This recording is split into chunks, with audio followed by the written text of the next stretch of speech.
В Ядрине в новом учебном году откроется IT-куб на 400 детей. Уникальная площадка для цифрового образования будет создана на базе агротехнического техникума. Также в городе идет капитальное обновление школы номер 3. С тем, как проходит ремонт в учреждениях образования, ознакомился глава Чувашии Олег Николаев. В IT-кубе ребята смогут изучать не только информационные технологии, но и создавать программные проекты совместно с федеральными и региональными компаниями.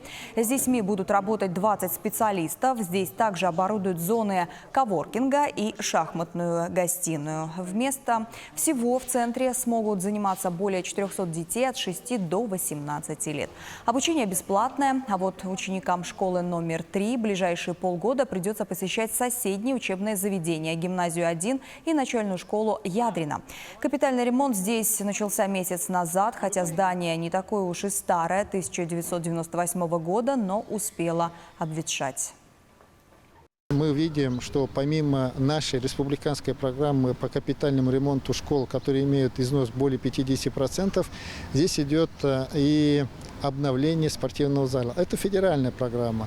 И вот это вот яркая демонстрация того, насколько синхронизация различных программ дает ощутимый эффект и кардинальное обновление и инфраструктуры, и внешнего вида, и содержания этих образовательных учреждений.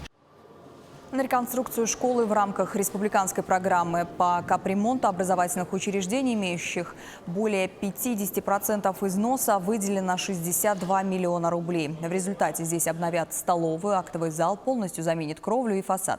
Завершить работы планируют 10 декабря. Наша школа базовая для проведения единого государственного экзамена, поэтому мы не смогли начать раньше.